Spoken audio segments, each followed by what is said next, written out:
fenomena CPNS yang mundur. Kok saya sih ngelihatnya bisa aja ya. Sebenarnya kenapa sih mereka pada ngundurin diri gitu? Artinya memang mungkin proses rekrutmennya adalah profesional ya. Memang tidak ada yang memenuhi kualifikasi sama sekali. Tapi kerugian karena ada kekosongan SDM gitu di dalam satu organisasi.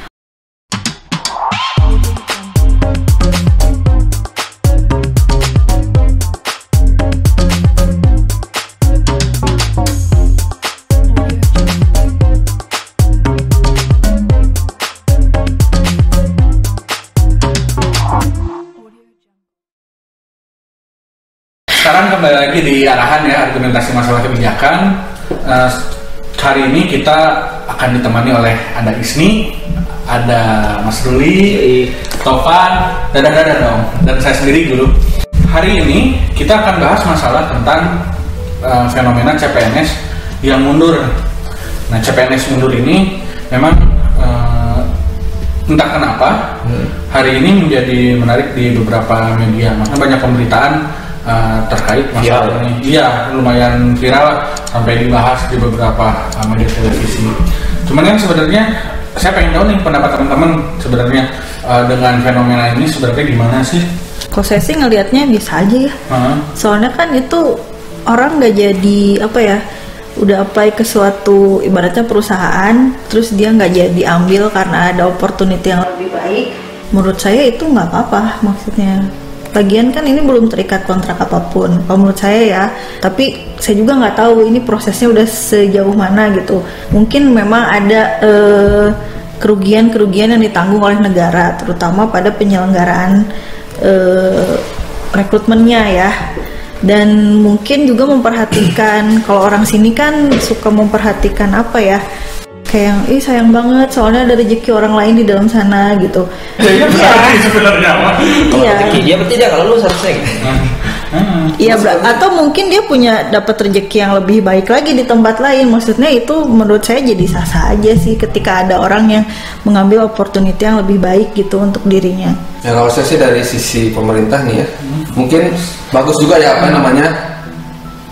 adanya yang mengundurkan diri dan tidak terisi ya. Artinya memang mungkin proses rekrutmennya adalah profesional ya. Jadi tidak serta-merta ketika lowongan kosong itu memasukkan orang seenaknya gitu ya. Maksudnya kan sekarang sudah lebih baik lagi. Nah, tapi sisi lain juga mungkin negara juga rugi, Kang Guru. Ruginya kenapa itu? Ya karena kan untuk proses perekrutan CPNS ini tidak semudah perekrutan seperti di swasta misalkan. Dan juga untuk mengajukan permohonan penambahan pegawai itu ada step-step yang harus dilalui, tidak langsung ketika kita butuh pegawai harus langsung dilaksanakan penyelesaian ya. Dan juga di situ ada kerugian negara sudah menginvestasikan uangnya untuk proses perekrutan SDM ini gitu. Ada tes segala macam, ada tes psikologi gitu. Iya, tesnya itu ya, programnya itu. Ya itu memang jadi masalah tersendiri ya, artinya resiko dalam rekrutmen. Artinya dalam rekrutmen itu kan bisa terjadi memang tidak ada yang memenuhi kualifikasi sama sekali. Itu kan ada beberapa juga formasi yang sebenarnya itu kosong bukan karena mengundurkan diri. Iya tadi yang Kang Topan itu kan profesional gitu kan. Proses rekrutmennya cukup profesional. Artinya ketika calon-calon itu tidak memenuhi kriteria, maka tidak lulus, dan jabatan itu kalau tidak ada yang sesuai dengan kriterianya itu akan tetap tidak terisi, kosong. Sebenarnya kan itu sebenarnya sudah menjadi manajemen risikonya penyelenggara ini, yang maksudnya Panselnas lah ya. Artinya sudah dihitung bahwa kemungkinan ada yang lulus atau di formasi yang tidak lulus harus seperti apa. Terus kalau misalkan ada yang mengundurkan diri ketika pemberkasan. Iya, pada saat pemberkasan kan itu banyaknya yang mengundurkan diri itu kan biasanya ada ngambil dari bawahnya tuh kan urutan selanjutnya biasanya kalau masih memungkinkan kan. Tapi kalau udah pemberkasan itu yang agak susah ya kayaknya. Sebenarnya kenapa sih mereka pada ngundurin diri gitu? Ya banyak alasannya. Mungkin kalau dari yang saya baca nih ya di medsos gitu, ada yang karena terkendala dengan pendapatan atau take home pay atau gaji ya yang diterima gitu tidak sesuai dengan harapan, dan ada juga yang mungkin penempatannya tidak sesuai dengan harapannya. gitu. Misalkan karena suaminya kerja di mana, dia harus kerja di mana, atau sebaliknya gitu ya. Itu juga katanya sih jadi salah satu alasan kenapa CPNS tersebut mundur gitu. Ini sih, tapi kan tadi kita sempat ngobrol masalah kerugian negara ya. Tapi sebenarnya yang harus diperhatikan sama negara juga bukan hanya kerugian masalah biaya ya, tapi kerugian karena ada kekosongan SDM gitu di dalam satu organisasi. Berarti kan ada fungsi-fungsi yang nggak bisa dijalankan ya di dalam organisasinya tersebut. Nah, buat saya ini kerugian yang lebih besar ya.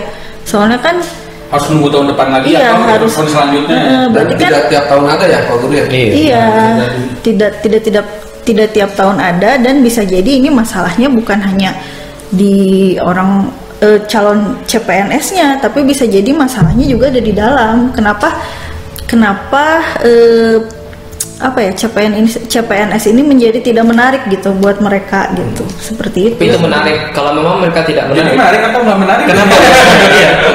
Menarik ketika mereka bilang tidak menarik gitu. Kenapa? Karena kalau memang tidak menarik ya dari awal nggak usah tes lah. Misalnya pas pemberkasan sebelum itu kan juga ada semacam persyaratan pernyataan bahwa siap ditempatkan di mana saja. Ini mungkin ke depan bisa menjadi evaluasi juga ya, apakah mekanisme CPNS ini memang harus bersedia ditempatkan di mana saja, atau saya juga pernah baca bahwa di swasta itu sudah transparan nanti penempatannya di sini, termasuk soal gaji. Nah, yang tadi disampaikan Kang Tovan bahwa ada ini kan kayaknya dugaan ya, tapi dugaan bahwa salah satu penyebabnya itu mereka ekspektasinya gaji yang mereka ternyata dapatkan tidak sesuai ekspektasi. Nah, kalau saya di posisi bahwa ya bisa dilihat dari dua hal ya. Yang pertama dari sisi CPNS-nya, masa zaman sekarang mereka nggak bisa ngecek berapa sih gaji di instansi pemerintah? Kalau gaji bisa, mungkin tunjangannya. Nah, kemarin yang saya lihat dari beberapa daftar KL yang mengundurkan diri itu, CPNS yang mengundurkan diri di KL tersebut ada di internet peraturan yang menerangkan tunjangan kinerja dia berapa. Nah, tapi kalau di daerah saya tidak tahu, ini memang agak sulit mencarinya gitu. Tadi kalau sebelum lanjut, emang ada apa sih dengan gaji PNS itu?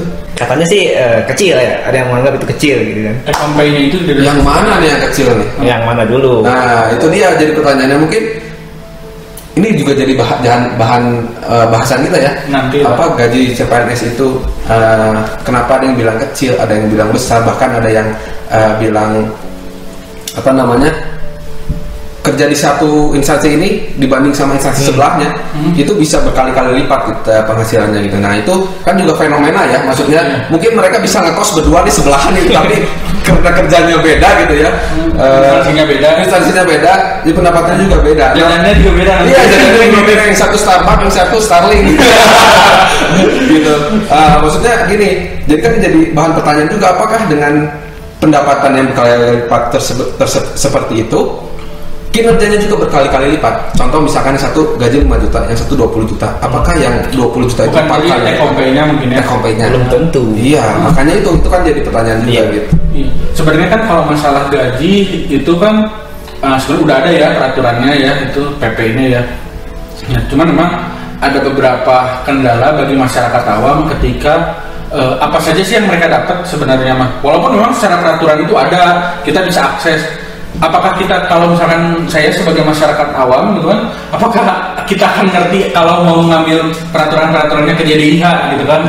Atau Google juga kadang-kadang kan belum tentu nanti yang keluar malah instansi lain gitu, Google gitu kan tunjangan kinerja gitu kan, tiba-tiba misalkan saya mau daftar ke LAN misalkan, tiba-tiba yang muncul di situ tunjangan kinerja DKI gitu kan, dia ngetiknya DKI kan gitu kan, karena LAN di Jakarta misalkan, saya bilang tunjangan kinerja LAN Jakarta gitu kan, nah tiba-tiba yang muncul tunjangannya provinsi DKI gitu kan, mereka ngeliat oh besar nih gitu kan.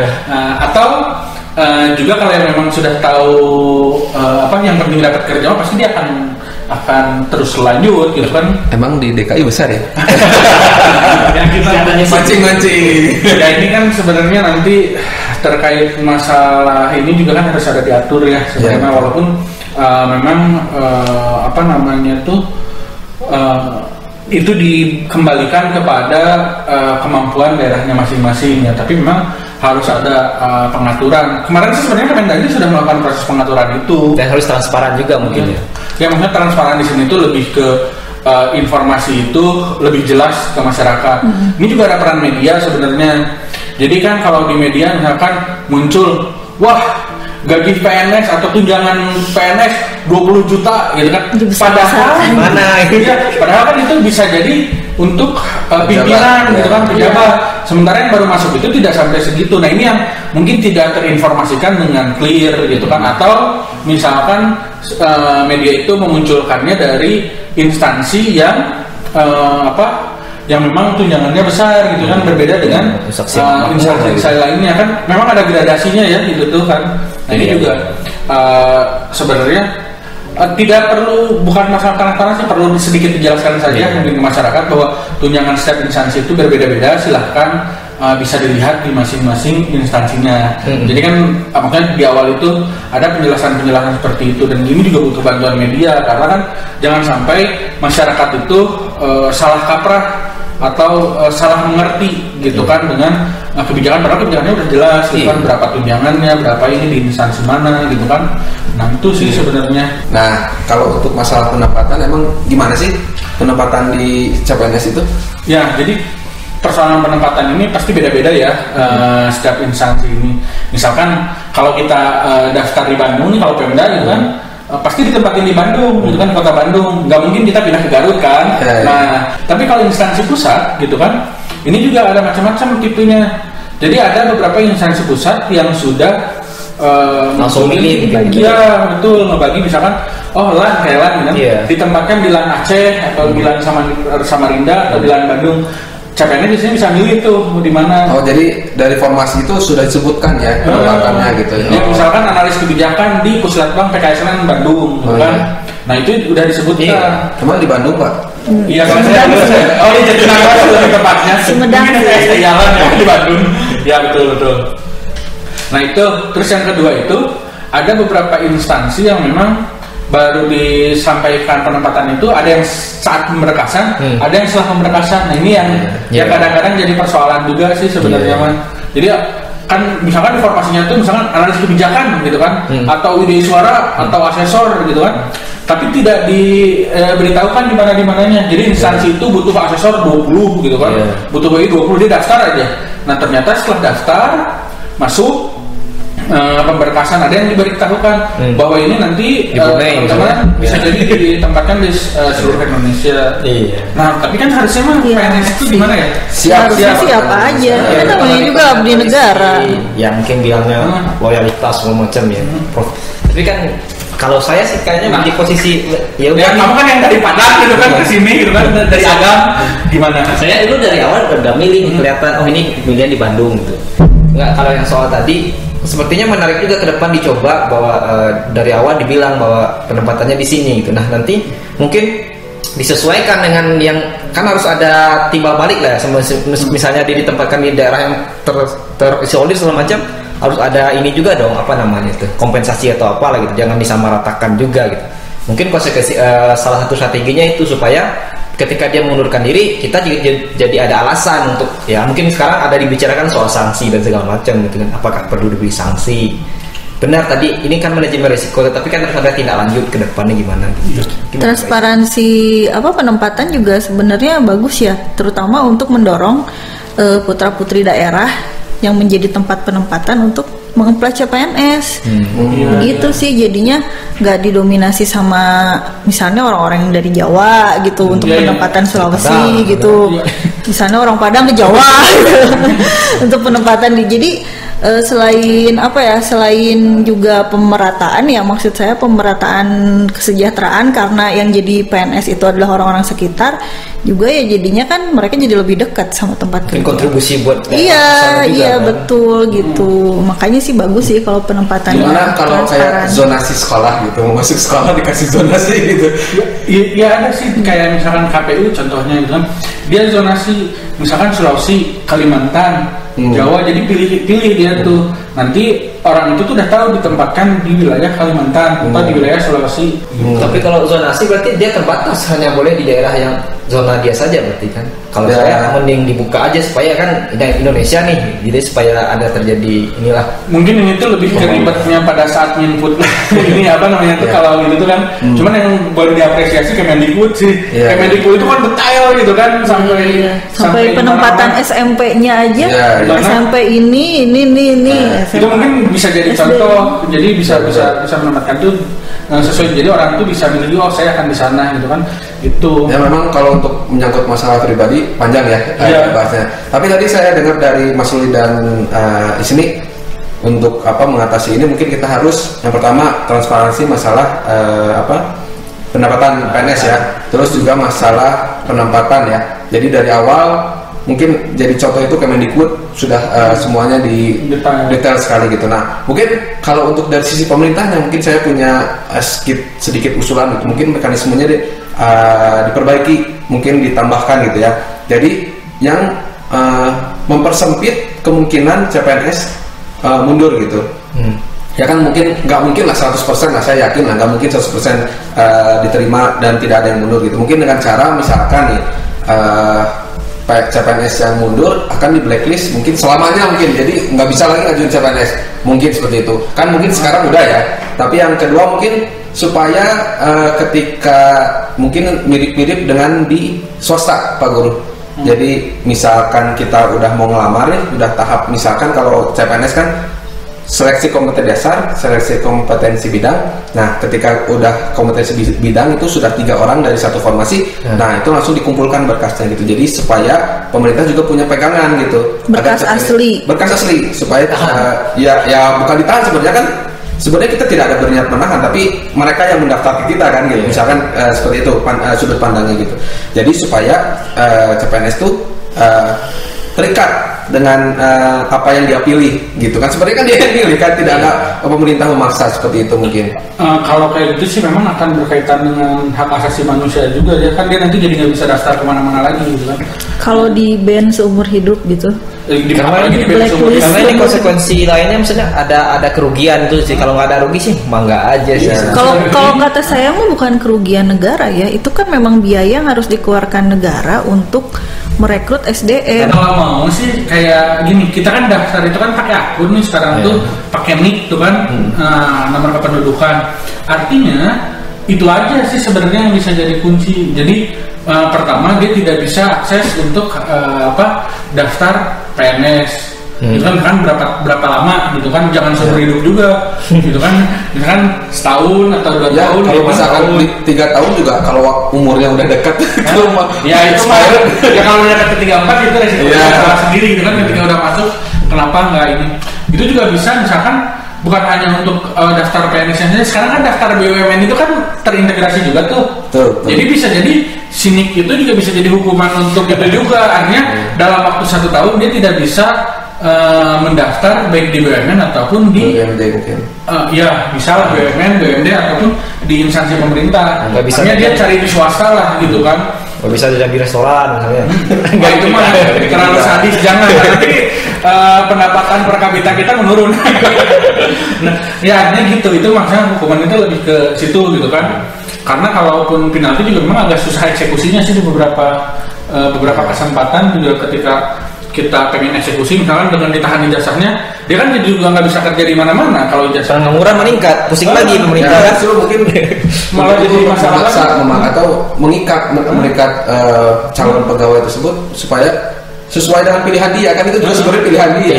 Dan di bawah dia yang tidak lulus banyak gitu. Jadi ya jawab juga kan, harus benar bertanggung jawab lah gitu. Kan kasihan juga misalkan instansi yang membutuhkan gitu satu jabatan itu ketika kehilangan ternyata yang daftar mengundurkan diri gitu. Nah itu memang ya tadi mekanisme setelah rekrutmennya itu tuh misalkan kalau misalkan tahap pemberkasan kan udah ada antisipasinya ya, karena rekrutmen yang di bawahnya itu bisa naik serta di bawahnya bisa naik untuk menggantikan beberapa.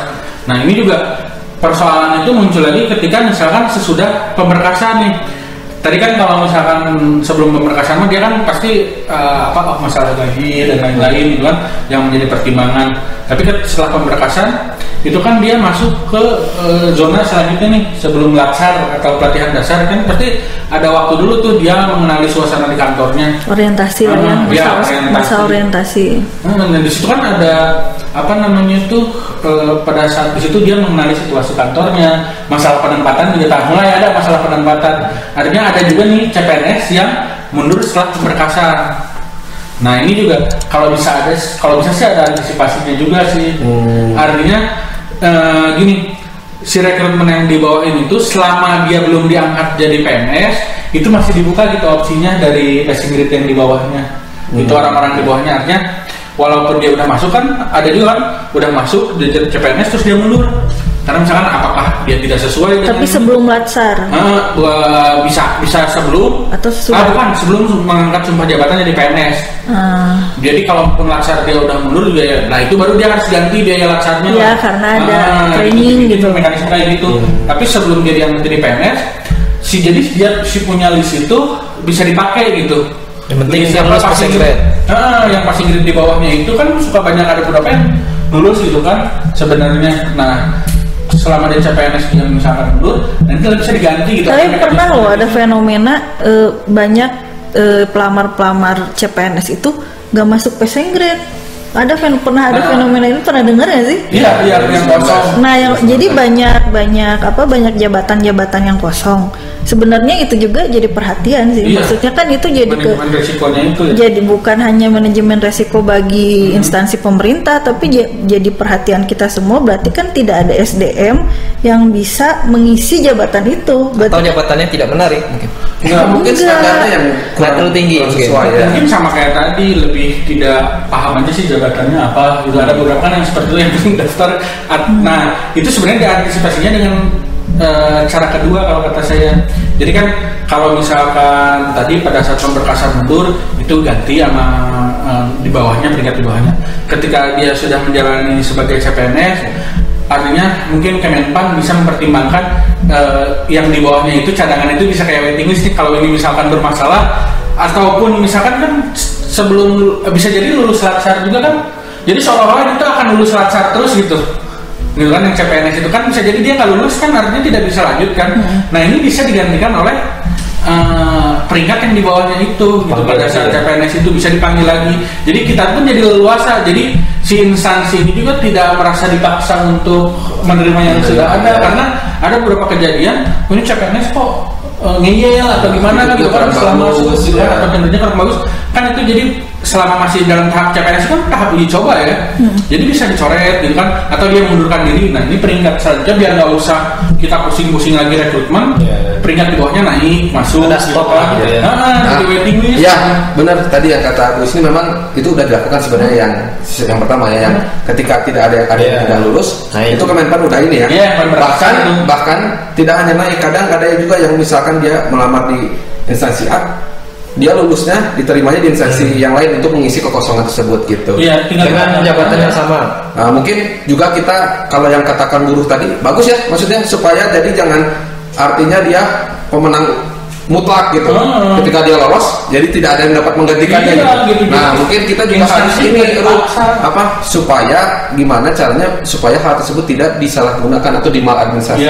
Sayang banget ya misalkan ada yang lulus bener nih ya, ternyata dia digeser nih kan. Wah, ini anak saya mau masuk misalkan atau misalkan ini ada yang mau menggantikan, itu kan bisa jadi salah juga. Iya bisa sih. Mungkin caranya bagus, tapi kita juga harus menyiapkan formulasi supaya hal tersebut bisa diantisipasi. Ya. Dan kembali lagi lah ke zaman. Jadi yang mekanisme penggantinya itu kan pertama dilihat dulu misalkan dari, kalau misalkan dia sudah spesifik gitu kan, dilihat dari peringkatnya kan biasanya setiap formasi ada kan. Nah terus gantinya juga bisa ngambil dari semua pelamar yang ada masuk ke instansi tersebut gitu. Jadi di list itu, jadi udah di ranking gitu nilainya tuh untuk waiting list itu. Jadi waiting list itu tuh misalkan yang nilai 400, 500 gitu kan, itu udah ada waiting list yang mereka tidak lolos, yang P1 ya kalau nggak salah kodenya tuh ya. Nah jadi mereka tuh waiting list, di mana ada yang di instansi tersebut ada yang keluar, ini yang udah mekanisme setelah CPNS masuk ya. Itu bisa ditanyakan dulu, ini ada yang keluar nih jabatannya ini gini nih, kamu mau nggak bersedia nggak gitu kan, ditelepon sama SDM-nya. Kalau misalkan bersedia proses lagi gitu kan, masuk. Kalau misalkan nggak bersedia cari bawahnya lagi. Jadi kita nggak usah ngerekrut lagi gitu, maksudnya kan open rekrutmen lagi kan panjang lagi, sehingga formasi yang kosong itu bisa diisi. Apakah itu mengundurkan diri atau misalkan tadi yang memang di formasi itu nggak ada yang lulus sama sekali kan. Kalau dibiarin kosong nunggu tahun depan lagi, tadi masalah yang dibilang ini nggak ada yang lulus itu karena tidak memenuhi kualifikasi. Padahal di instansi tersebut, di formasi yang lain ada yang nilainya gede-gede itu kadang-kadang sampai 5 orang gitu kan.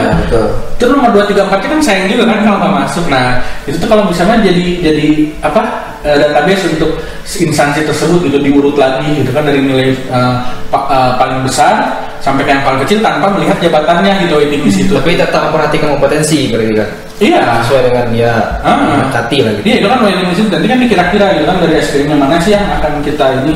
Jadi itu kan lebih apa ya?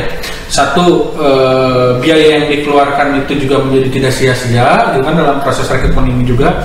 Terus instansi juga tidak dipaksa untuk menerima CPNS. Ini udah yang lulus, terima aja apa adanya gitu kan. Soalnya kalau misalkan itu tidak cocok, ya tidak cocok itu bisa CPNS-nya, bisa juga instansinya gitu kan, merasa orang itu kurang berkinerja, soalnya jadi kayak beli kucing dalam karung juga walaupun dia udah lulus gitu kan. Nah ini yang bisa diantisipasi sebenarnya. Jadi pola ini mungkin bisa jadi rekomendasi gitu kan untuk Kemenpan untuk antisipasi mengisi kekosongan. Karena kalau nunggu yang tadi ya, nunggu lebih lama lagi, sementara kebutuhan organisasi untuk mengisi kekosongan itu kan juga tetap harus jalan. Apalagi nanti P3K dan PNS saja yang harus diakui. Nah ini bisa jadi bahasan selanjutnya loh. Apalagi nanti honorer sudah tidak ada ya? Iya. Ayo nanti kita sabar dulu, nanti itu kita bahas. Kita mau closing nih, Oke, itu kita bahas nanti lagi lah. Intinya seperti itulah. Pokoknya konten terus lah. Ya udah, kayaknya cukup ya untuk diskusi kita kali ini. Ya, makasih ya udah mau ngobrol-ngobrol. Sampai jumpa di arahan selanjutnya. Arahan argumentasi masalah kebijakan.